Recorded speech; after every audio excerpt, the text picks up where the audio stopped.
आवाज सभी को आ पा रही है ऑनलाइन में? जी बढ़िया आ रही है श्रीमान जी। जी धन्यवाद शुक्र। सभी कोमलता से अपनी आंखें बंद करके हम ऑनलाइन कहीं भी बैठे हैं,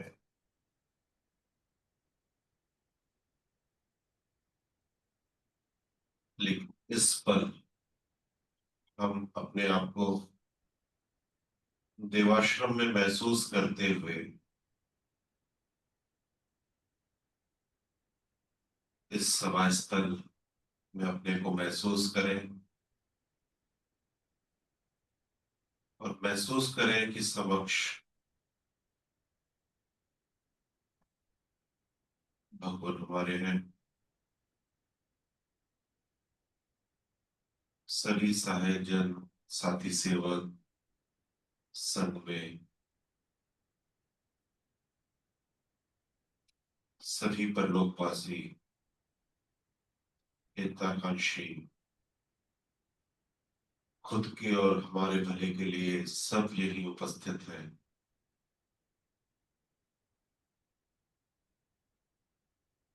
अपने मन को स्थिर करते हुए उस श्रद्धा भाव से यहाँ हम अपनी उपस्थिति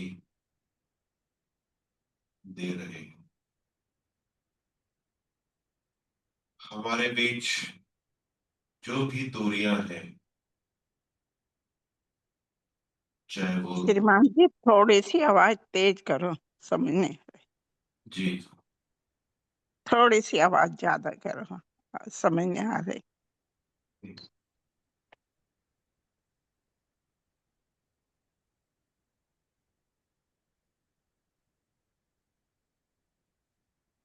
आंखें बंद करते हुए हम सब महसूस कर रहे हैं उस ऊर्जा को, उन किरणों को महसूस कर रहे हैं जो भगवान ने या भगवान से निकल रही है।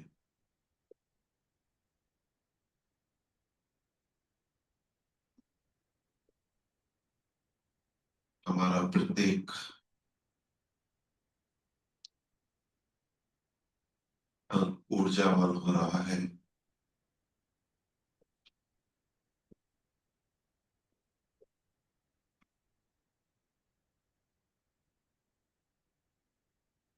हम उस आनंद की अवस्था में स्थिर होते जा रहे हैं, जो आनंद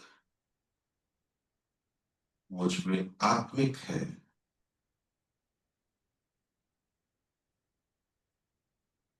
मेरा जो भी आत्मबल निरंतर बढ़ रहा है,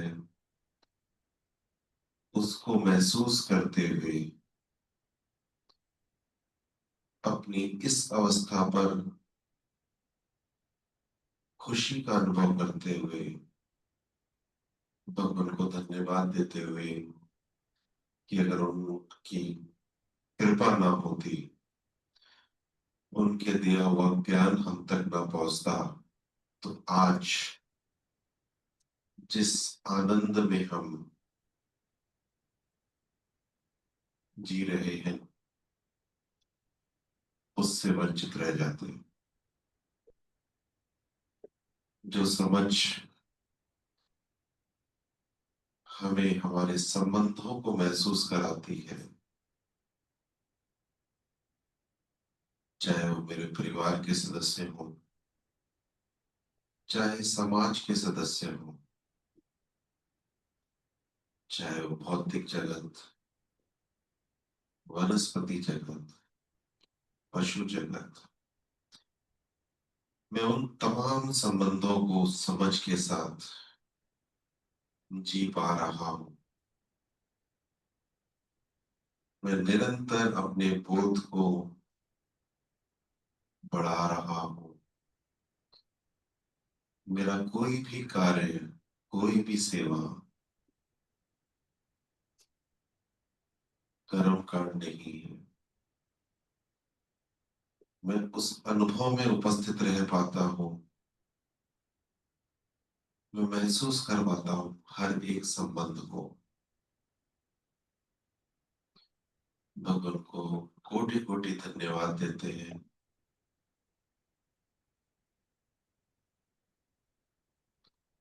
हमारे जीवन में आपकी कृपाएं यूं ही निरंतर हम तक पहुंचती रहे। मैं सदा अपने आत्मिक बल का विकास करता रहूं और अपने इस शारीरिक जीवन को सार्थक कर सकूं।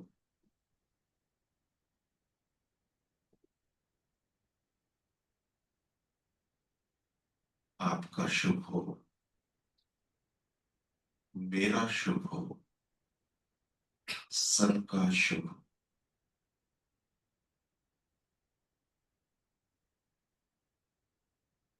अपनी आंखें खोलते हैं।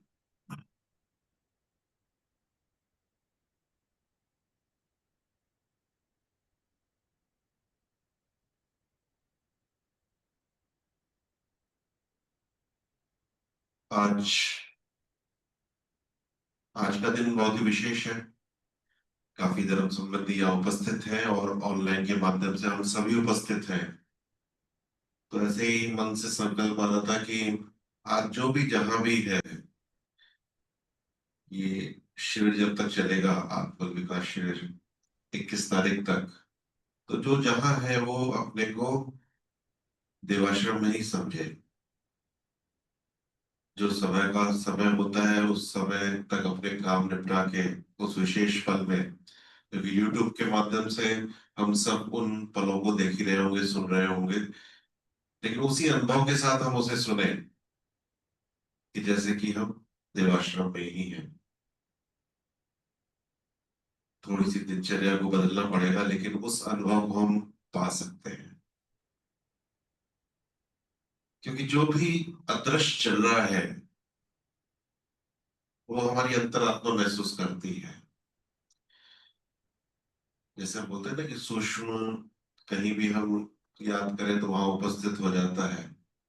तो हमारे जीवन में भी अंदर सूक्ष्म चल ही रहा है। जब हम बात करते हैं कि मेरे आत्मा का बल बढ़ रहा है, तो वो सूक्ष्म ही है, वो दिख नहीं रहा, वो आंतरिक अवस्था है। और अपनी ध्यान की शक्ति से उस आंतरिक अवस्था को उसी जगह महसूस करना है जहां उसे विशेष ऊर्जा मिल रही है। तो हम इन 4 दिनों में उस अनुभव को पाए। विशेषकर जो भी सत्र हो रहे हैं, उससे कौन सी बात मुझ तक पहुंचाई जा रही है। क्योंकि कृपा की बारिश तो हो रही है, अभी हम देखते हैं मौसम में बारिश तो बहुत ज्यादा हो रही है, लेकिन ये बारिश तो बाहरी है। लेकिन जो आंतरिक कृपा की बारिश हम रिसीव करते हैं, वो हमारी चेतना को, हमारी अवस्था को पहले से बेहतर बनाने के लिए हो रही है। और ये कृपा भगवान की तरफ से पूरे विश्व के लिए है। बस कहीं उस बात की समझ जाग चुकी है कि हमें उस अवस्था में निरंतर बने रहना है। निरंतरता, बीच का कोई भी पल ऐसा ना हो जाए जिसमें मैं अपनी आत्मा की हानि कर लूं। क्योंकि मेरी जो सही खुशी है ना, खुशी हम दिन भर में कई बार पाते हैं, कई बार कई चीजों से पा सकते हैं, लेकिन जो सच्ची खुशी है वो उस पल होती है जब उस पल को मैं निस्वार्थ भाव से जी रहा होता हूँ, चाहे वो घर में ही क्यों ना हो, परिवार के सदस्यों के बीच ही क्यों ना हो।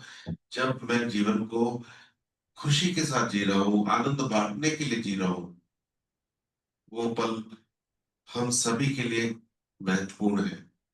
क्योंकि हमें भगवान की शिक्षा मिली है, वो समझ मिली है, हम 16 संबंधों को जान पाए हैं।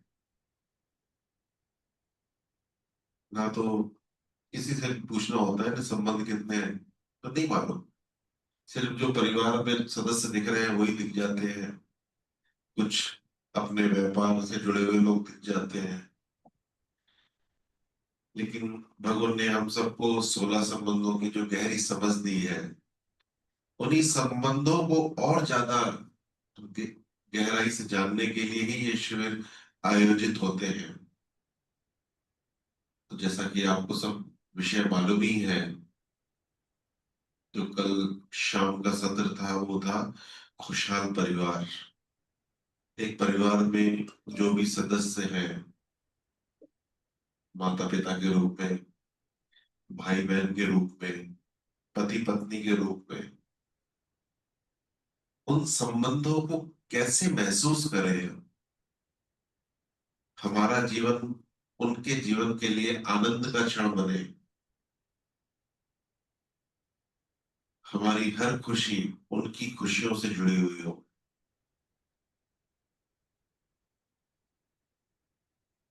आज आज जो सुबह का सत्र होगा वो सवेरे 9 से 10:30 बजे तक पशु जगत, पशु जगत से हमारा जो संबंध है उसके विषय में हम कुछ जानेंगे, समझेंगे, और उस संबंध को पहले से और गहरा करने का प्रयास करेंगे।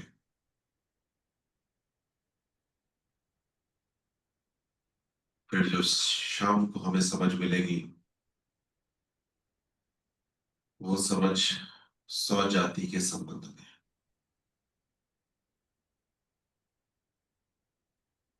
तो उस विकास को हम करते हुए रोज हमारे देखेगा आप, जब जब ये 1-1.5 घंटे का सत्र होगा और अगर हमारी उपस्थिति 100% रही, उपस्थिति 100% यानी उस विषय से हम जुड़ सके, जब हम सुन रहे हैं उस विषय की गहराइयों को समझ सके कि कोई वक्ता अगर किसी विषय को समझा रहा है तो क्यों,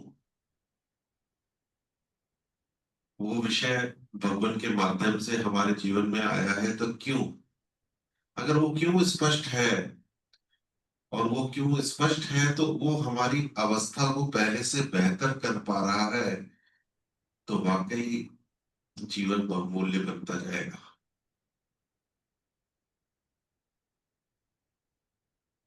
फिर 19 तारीख सुबह का सत्र, परलोक की सत्यता। ये बहुत ही महत्वपूर्ण विषय है कि परलोक सत्य है, क्योंकि दिखता नहीं ना, इसलिए विश्वास नहीं होता। और जिस दिन विश्वास हो जाएगा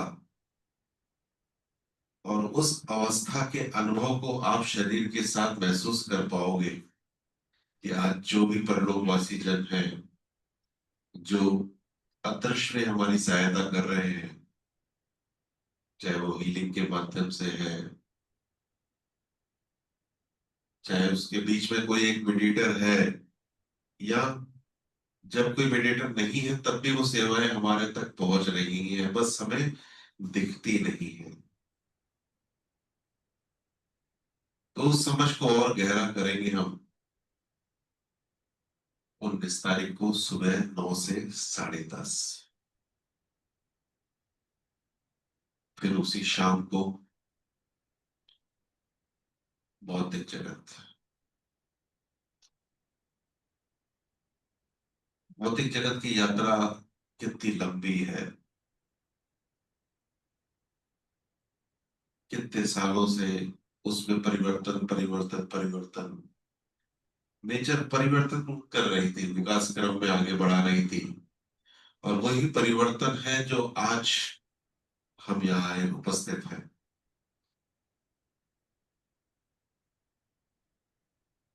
तो उसका विशाल रूप, आज हमारी संख्या जितनी भी बढ़ जाए, जितनी भी बढ़ जाए उसके लिए भौतिक जगत तैयार है।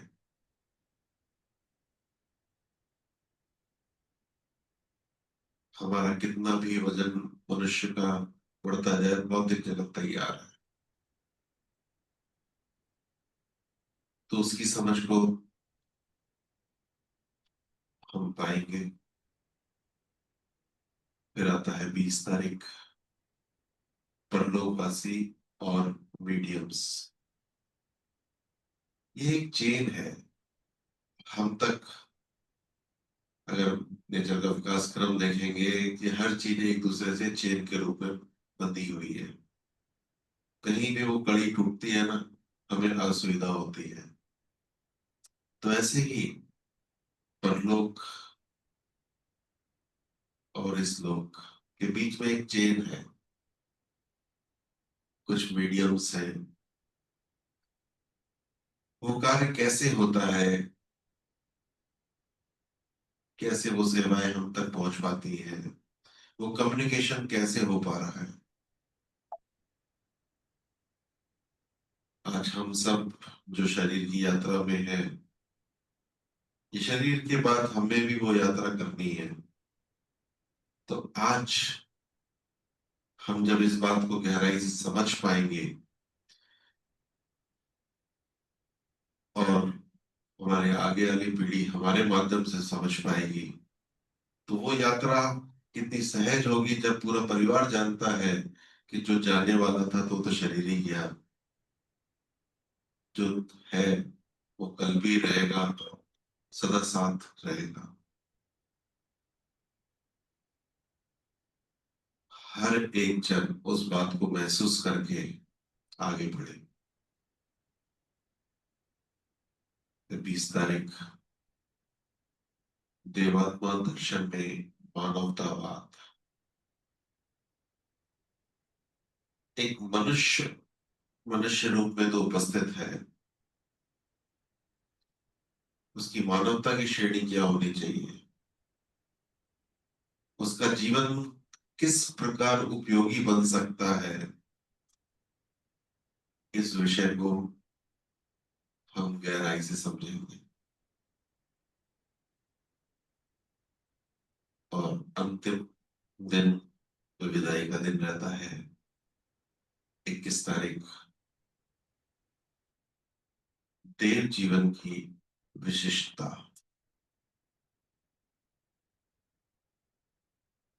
भगवान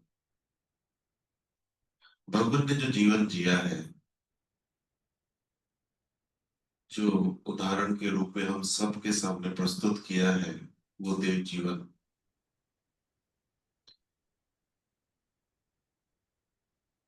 उस शरीर की उपयोगिता, किसी भी शरीर की उपयोगिता उस पर निर्भर करती है कि उसने उस शरीर के माध्यम से कैसा जीवन जिया है। जीवन के बहुत सारे स्तर हो सकते हैं।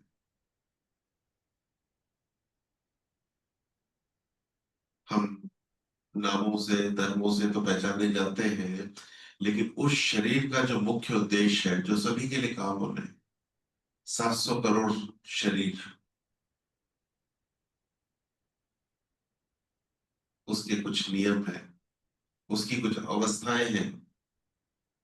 किसी में वो जन्मजात आ जाती है और उसके आधार पर उसका पूरा जीवन उस आधार पर वो जी पाता है, जो पूरे विश्व में उसकी उपस्थिति को विशेष बना देता है। आज भगवान ने जो जीवन जिया वो विशेष है। विशेष उनके स्वयं के लिए तो है ही, बल्कि पूरे विश्व के लिए विशेष है कि वो एक उदाहरण है कि जीवन के स्तर को कितना उच्च लिया जा सकता है, कि उसे देव जीवन बनकर सभी को समर्पित कर दिया। वो उदाहरण सभी के लिए प्रस्तुत कर दिया कि उस दिशा में आप बढ़ते जाओ। तो रास्ते में जब आप चल रहे हो, अपना लक्ष्य देखते हुए, अपने गुरु को देखते हुए, तो सदा आप चढ़ाई की तरफ ही जाओगे। वो रास्ता नीचे की ओर नहीं उतरेगा। उस रास्ते में कोई ऐसे गड्ढे नहीं मिलेंगे जहां गिरकर आप उठ ना सको। सदा एक हाथ आपको आपके गुरु का मिलता रहेगा। लगन गुरु की तरफ, लक्ष्य गुरु ने जो निर्धारित किया है, और हमारा सच्चा सुख भी उसी में है। हम महसूस कर पाएंगे कि ये 4 दिन जो इस कृपाओं को ले रहे हैं देवाश्रम में, या हम जहां कहीं भी हैं, अपने को ये महसूस करें कि इस समय हमारा आत्म बल विकास शिविर चल रहा है। हम उस अनुभव से बाहर ना निकले, सदा महसूस करें उस सहकारी शक्तियों को जो हमारे इर्द गिर्द भी उसी आनंद में चल रही है। आपके अंदर अलग ही खुशी बनी हो, भले हम नहीं आ पाए इस समय। काफी जगह जैसा मानसून चल रहा है, मौसम की जो है व्यवस्था, नेचर ने कुछ अवरोध पैदा किए, उसको स्वीकार करें और अपने ही निवास स्थान से हम उस अवस्था को अनुभव करें और अपने नोट्स बनाएं कि हर सत्र हम तक क्या मैसेज पहुंचा रहा है। और कोशिश रहे, प्रयास रहे कि परिवार के सदस्य भी बैठ सके, कि ये बहुमूल्य पल है जब हम संबंधों की गहराई जानते हैं, उनको समझने का प्रयास करते हैं। भगवान की जो पुस्तक है, जो ग्रंथ है, देवशास्त्र खंड 4, उसमें जब भी हम उसको पढ़ते हैं तो सबसे पहला किसी भी संबंध का जो विषय शुरू होता है तो उसमें संबंध बोध शब्द आता है कि सबसे पहला कार्य हम उस संबंध का बोध कर लें।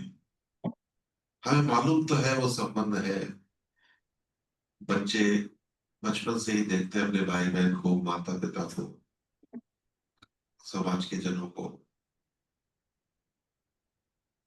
और बचपन से ही हमारे सुख हमें स्वार्थी बना देते हैं और उस स्वार्थ में संबंध के ज्ञान पर ही हम अटक जाते हैं। उसका बोध होना चाहिए, क्योंकि मेरी वजह से अगर समाज का प्रत्येक सदस्य लाभान्वित हो पा रहा है तो वही प्रत्येक जीवन का मुख्य लक्ष्य है, कि मेरी उपस्थिति सभी के लिए विशेष हो, चाहे वो भौतिक जगत हो, वनस्पति जगत हो, पशु जगत हो, मनुष्य जगत हो।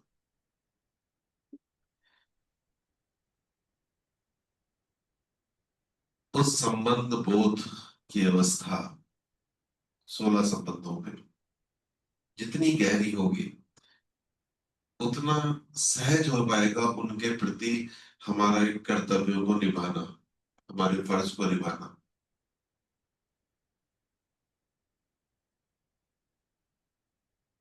और इसकी गहराई इन साधनों से, इन सत्रों से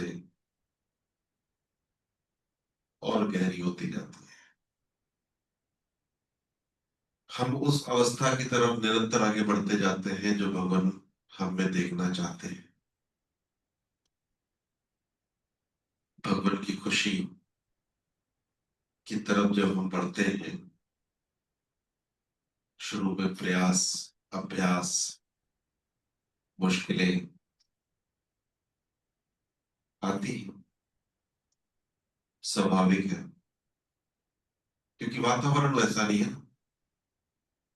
वातावरण हमें प्रभावित करता है, उस वातावरण को चीर कर आगे निकल जाना ही हमारा मुख्य लक्ष्य है। उस वातावरण को क्रॉस करना है। वो वातावरण हमें जकड़े हुए है, पकड़े हुए है। हमारा स्वार्थ, हमारे सुख जाने अनजाने किसी न किसी जगत की हानि करवाते हैं। आप खुद स्वयं देख सकते हैं, मेरा प्रत्येक कर्म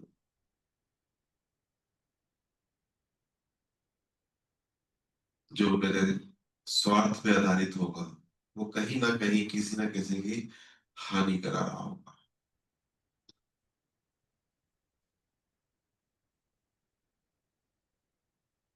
उसको ही समझना है, उस अवस्था से ही अपने विकास का मार्ग निकालना है।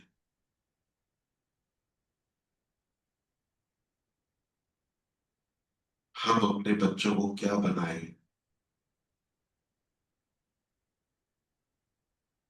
मेरा घर कैसा हो, मेरी गाड़ी कैसी हो,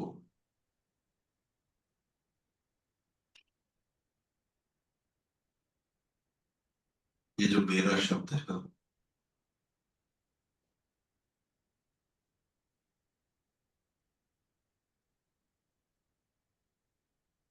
इससे हम जितना भी चिपकेंगे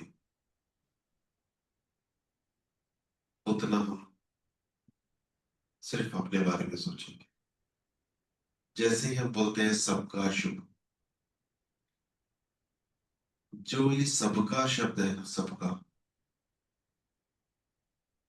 इसमें मैं भी शामिल हूं, हमें महसूस करना है। उसका वो पहला सदस्य मैं हूं, उस सबके में। और जैसे जैसे हम अपनी कृपाओं पर याद करेंगे तो उसका दूसरा सदस्य कौन है? वो गुरु है, वो शिक्षक है, जिसने हमें वो समझ दी है कि सबका विचार रखकर ही अपने जीवन को आगे बढ़ाना है। जिसके पहले सदस्य तुम, फिर गुरु, फिर परिवार के जन। पहला सदस्य मैं इसलिए कि मुझे स्वयं पर चिंतन करना है। मैं भटकूंगा, मैं शब्द बार बार आएगा कि मैं, उससे निकलना है कि तुम सबका के पहले सदस्य हो, तुम अकेले नहीं हो। अपने में परिवर्तन करके उस गुरु से जुड़ते हुए अपने परिवार के प्रत्येक सदस्य के हित के लिए, फिर परिवार से निकल के समाज के प्रत्येक सदस्य के हित के लिए, पूरी मनुष्य जाति के लिए, इन सब के लिए जो भी काबिलियत, जो भी बौद्धिक विकास, जो भी समझ तुम में आई है, तो उन सब जनों तक फैला दो, बांट दो, जो इसको समझने के काबिल है, जिसमें वो सोच आज भी बाकी है कि मैं कुछ जानना चाहता हूं। जो भी जानना चाहता है उसे बताना है।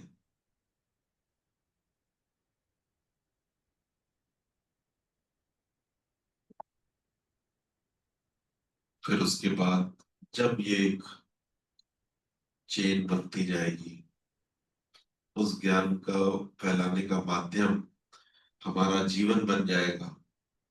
उसमें करना कुछ नहीं है, बस उसको जीना है। आप देखेंगे जब सहज जीवन गुरु की शिक्षा पर आधारित होता है, वो अपना प्रकाश अपने आप ही देता है। आप एक दिया और टॉर्च अंधेरे में लेके तो निकलते हैं खुद के लिए, लेकिन आप देखते हैं कि पीछे कई लोग उसी रास्ते में चल दिए। उनके पास भले अंधकार था, लेकिन आपकी हाथ में जो भी रोशनी थी उसके पीछे वो चलते जा रहे हैं। यानी हमारा उद्देश्य उस समझ को लेकर जीना है, बस इतना सा, सबके लिए जीना है।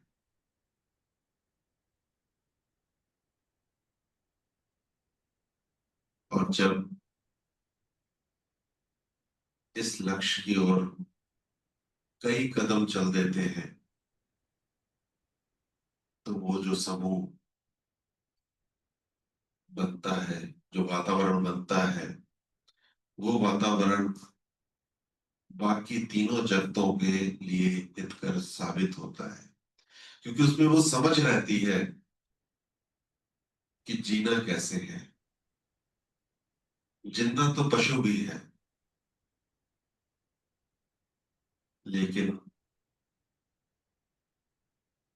जब हमारा जिंदा रहना दूसरे के जीने को प्रभावित करता है, उस समय होश जगाना है।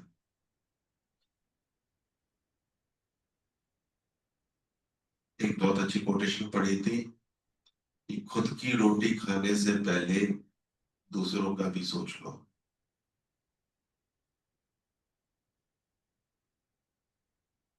जीवन में जब भी हम देखें कि जिस जिस पल में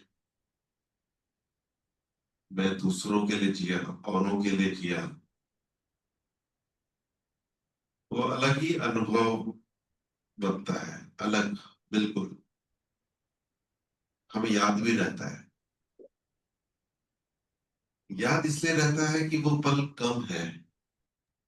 अगर निरंतर ही आपसे वो पल निकल रहे हैं और उसी अनुभव में आप जी रहे हो, और कभी अनजाने में आपने मैं के लिए काम कर लिया, यानी स्वार्थी हो गए, तो आपको वो पल याद रहेगा, अरे उस पल में मैंने अपने स्वार्थ के लिए उसकी हानि कर दी, उस जगत की हानि कर दी। वही चाहिए।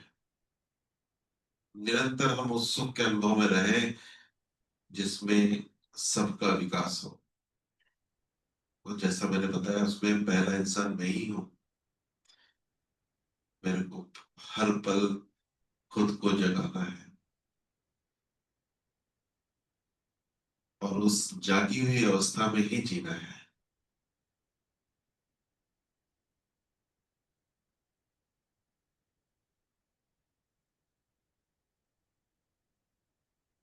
अगर देखें तो कितने जीवन जो शरीर के साथ अपना अनुभव लेकर परलोक में है, उन्होंने अपने शरीर के साथ जो भी पाया है, जो भी उस अवस्था को विकसित किया है, वो अवस्था का विकास समाज को क्या दे रहा है। अगर हम परलोक को सत्य समझते हैं, जो कि है, तो उनका बढ़ा हुआ आत्मबल, चाहे वो मेरे परिवार का सदस्य है नहीं है, चाहे वो सेवक भगवान का है या नहीं है, उसकी बढ़ी हुई अवस्था, उसकी बढ़ी हुई आत्मिक अवस्था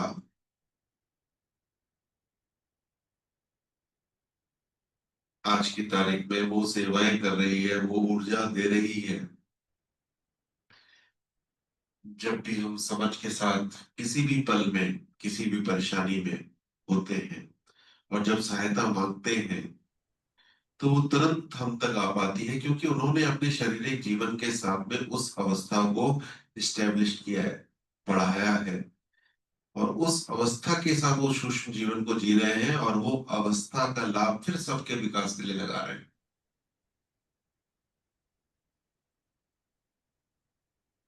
इसीलिए हमारा भी फर्ज बनता है कि हम भी इस शरीर के साथ अपने आत्मिक बल को जितना बढ़ा सके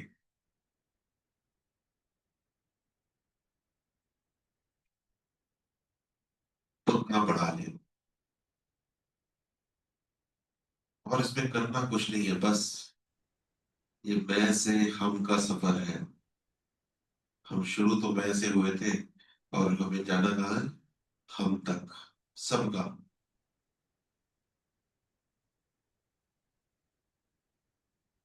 और उसका आनंद, उसकी जो खुशी हम सब महसूस करते ही होंगे।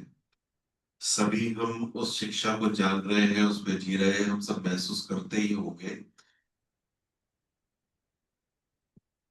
वाकई उसमें स्थिर रहना, उसमें संतुलित रहना बहुत महत्वपूर्ण है।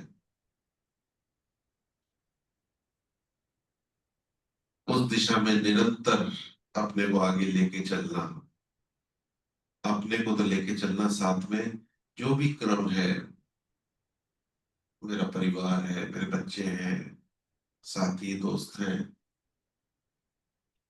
अपना प्रभाव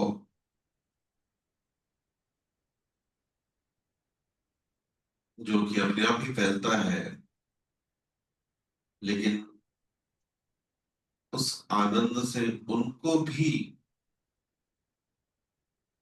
प्रभावित करना है, उस दिशा में लेकर जाना है।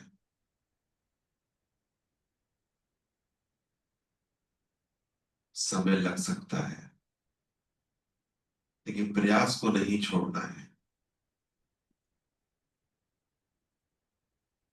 क्योंकि जो विरोधी वातावरण है हम सब महसूस करते हैं, हमारे घर के आसपास, हमारे समाज में, सोशल मीडिया में, सब विरोधी वातावरण जो हमें दिखता है वो उस दिशाओं से हमें भ्रमित करता है। हम तो भ्रमित नहीं भी होते, लेकिन जिनको ये समझ नहीं है वो तो भ्रमित होते हैं, और वो जो पहले से ही भ्रम में है और ज्यादा भ्रमित होकर उन्हीं क्रियाकलापों में उलझे रहते हैं।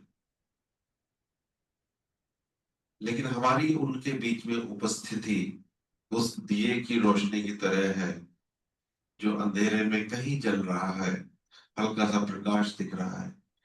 जब उस अंधेरे को भ्रमित इंसान देख पाएगा तो कम से कम उस दिए के पास आ तो पाएगा। तो हमें निरंतर जलते रहना है, हमें बार बार उस पे श्रद्धा की, कृतज्ञता की,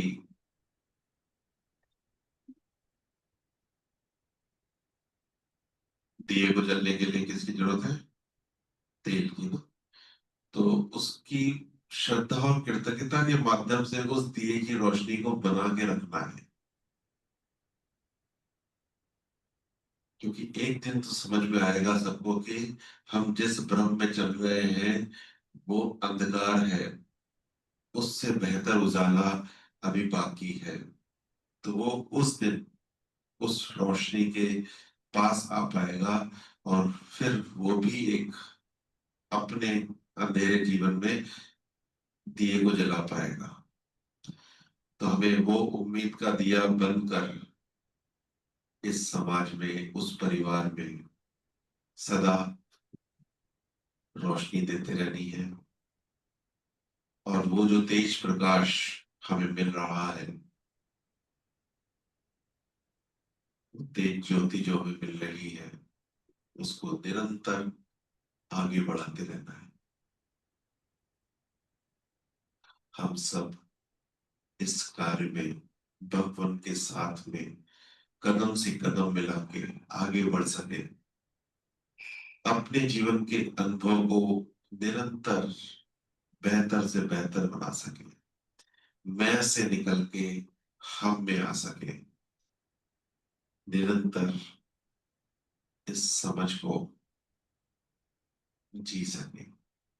ऐसी शुभ इच्छा के साथ, ऐसी शुभकामना के साथ, और विशेष ध्यान रखें कि ये 4 दिन हम सब जहां भी हैं देवाश्रम में हैं। समय का ध्यान रखें, अपनी दिनचर्या निपटा कर हमें टीवी के आगे, जहां भी यूट्यूब का हम इस्तेमाल कर रहे हैं, चाहे मोबाइल हो, टीवी हो, और किसी भी कार्य को नहीं करना है। सिर्फ एक कॉपी, एक पेन, अपने कान, आंखें भले बंद हो, लेकिन आपका ध्यान की आंखें, आपकी आंतरिक आंखें खुली हो। हम स्वयं को पहचान सके, स्वयं की अपनी अवस्था पे एक लाइन खींच सके, यहाँ आज मैं इस अवस्था पे हूं और ये रास्ता आगे ऊपर की तरफ जा रहा है।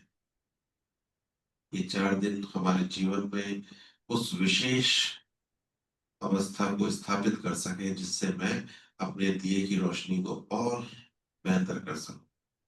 सबका शुभ, धन्यवाद। शुभ शुभ।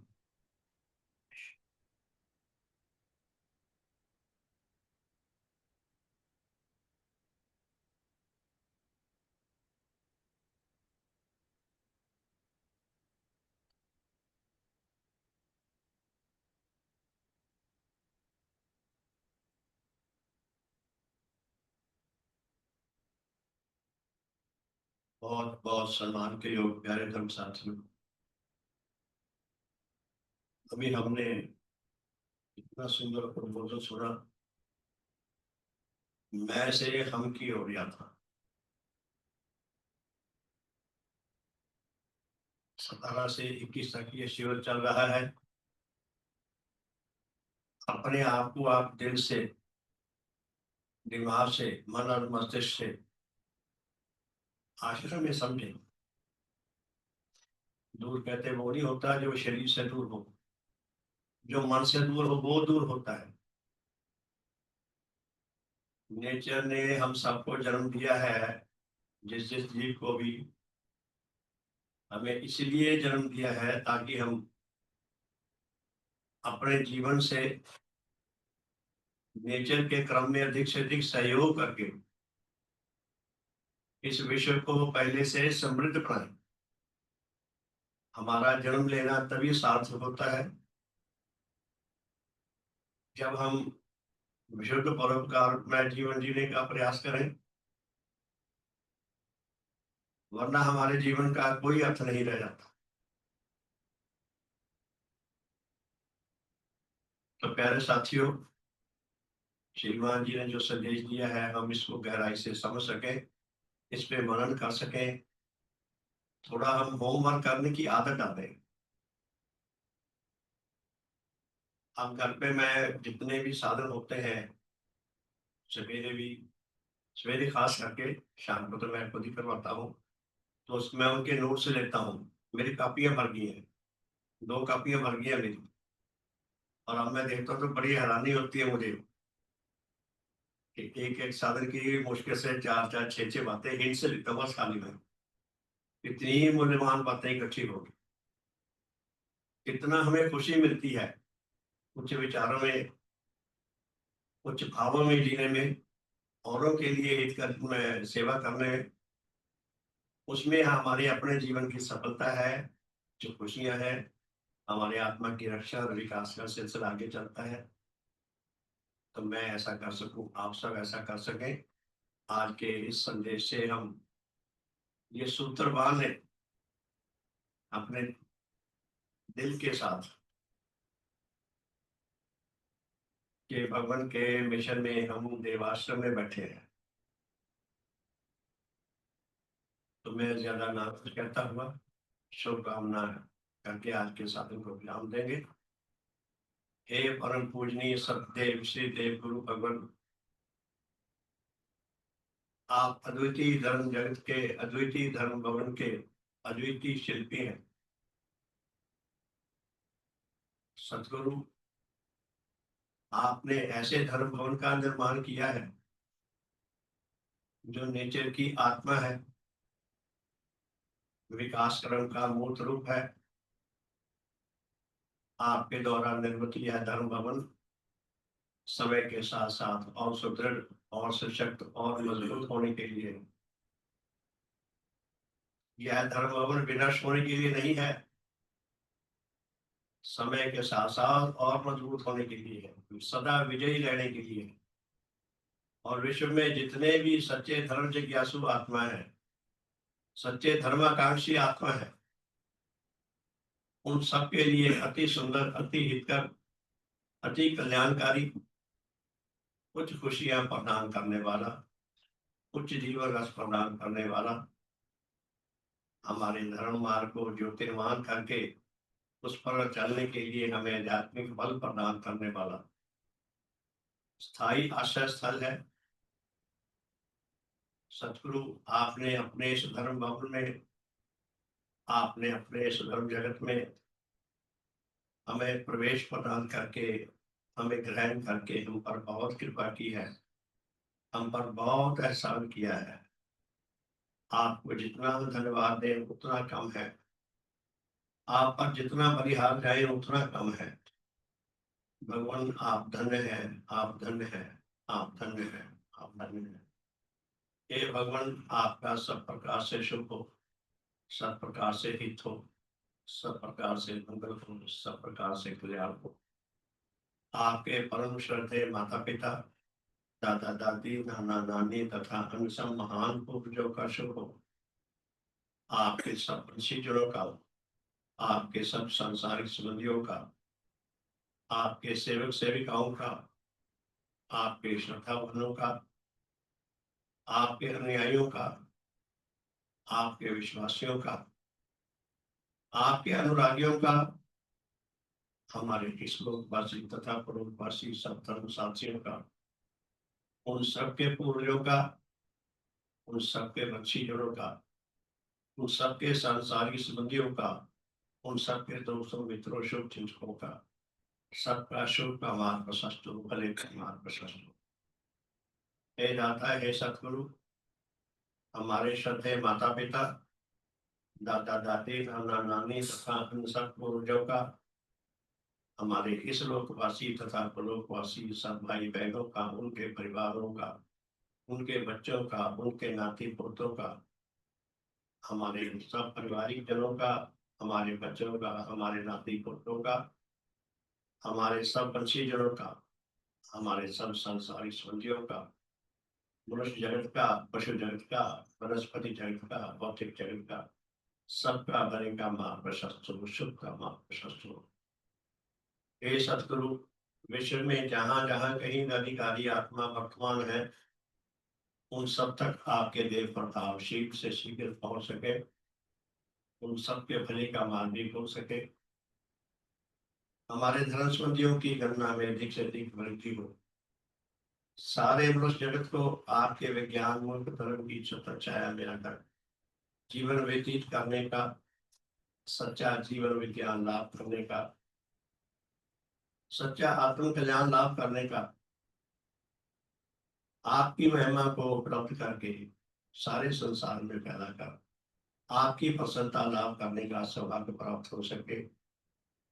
हे दाता, हे भगवान, काश नेचर में कोई ऐसी विधि विकसित हो सके जिससे अनधिकारी आत्मा भी अधिकारी बन सके, उन सबके भले का मार्ग भी प्रशस्त हो सके, सबका शुभ हो, सबका हित हो, सबका मंगल हो, सबका कल्याण हो। भगवान देवात्मा की जय, भगवान देवात्मा की जय, भगवान देवात्मा की जय, भगवान देवात्मा की जय।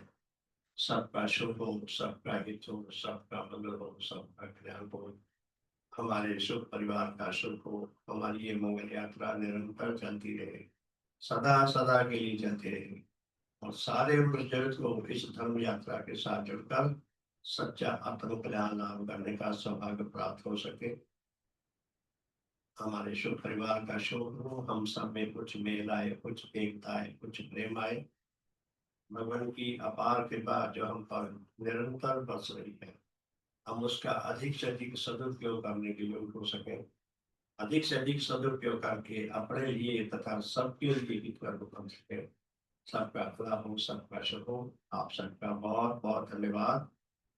सुप्रभात। कल फिर किसी समय मिलेंगे। सबका बहुत बहुत धन्यवाद। शुक्र। श्रीमान जी शुभ हो। श्रीमान जी, शुभ। श्रीमान पावा जी के लिए शुभकामना कर दें। हाँ जी, हाँ, शुभ हो। सॉरी, अच्छा याद करा दिया आपने। प्यारे धर्म साथियों, श्रीमान बाबा जी को चोट लग गई, बेचारे कष्ट में है। हम सब उनके लिए मिलकर शुभ कामना करें। हमारे बहुत मूल्यवान साथी हैं, उनकी आने वाले थे, लेकिन किसी वजह से चोट खाने लग गई, इसलिए नहीं आ सके। उनका शुभ हो, उनका भला हो, उनकी चोट जल्दी भरे, उनका कष्ट दूर हो, और वो जल्दी से जल्दी स्वस्थ हो सके, और भगवान के मिशन में अधिक से अधिक सेवाकारी बन सके, और सभी जो जो कष्ट भुगत रहे हैं संसार में, उन सबका भी शुभ हो, सब स्वस्थ हो सके, सबका भला हो, सबका शुभ हो। बहुत बहुत धन्यवाद। सबका शुभ हो। तो कल मिलेंगे भी फिर प्रातः इसी टाइम 5:30 बजे से 6:30। तो बहुत बहुत धन्यवाद आप सबका। शुभ हो।